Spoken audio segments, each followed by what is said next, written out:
బ్లౌజ్కు side stitches వేసేటప్పుడు front part back part ఇలా కొంచెం ఎక్కువ తక్కువ వస్తే ఏం చేయాలనేది ఈ వీడియోలో నేను షేర్ చేయబోతున్నాను.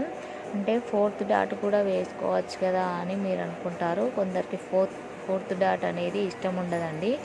అలాంటప్పుడు ఏం చేయాలంటే మనం సేప్ పట్టీలు వేసే కాడ చూస్తున్నారు కదా వీడియోలో, ఇలా మనం ఫ్రంట్ పార్ట్కు సేప్ పట్టీలు అనేది వేస్తాం కదా, అక్కడ మనకు ఎంతైతే క్లాత్ ఎక్కువగా వచ్చిందో ఆర్మోల్ కాడ ఎంతైతే క్లాత్ ఎక్కువగా వచ్చిందో అంత మందము ఇలా మార్క్ చేసుకోండి. అంటే నాకు పావించు ఎక్కువగా వచ్చింది. పావించు ఎక్కువగా వస్తే ఆ పావించు మందమే మార్క్ చేసుకుంటున్నాను. అలా అని మొత్తం ఈ ఉక్స్ కాజా పట్టీల రాక వేసుకురావద్దండి.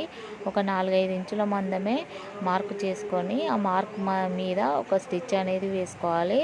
వీడియోలో చూస్తున్నారు కదా ఫ్రెండ్స్, ఇగో నేను పావించు మందమే మార్క్ చేసుకొని అలా ఇక్కడ మందమే డాట్ మందమే వేసుకుంటూ రావాలి. 4-5 ఇంచుల మందమే ఇప్పుడు మార్క్ చేసుకున్నాం కదా, ఆ మార్క్ నుంచి వెళ్ళి స్టిచ్ అనేది వేసుకురావాలి.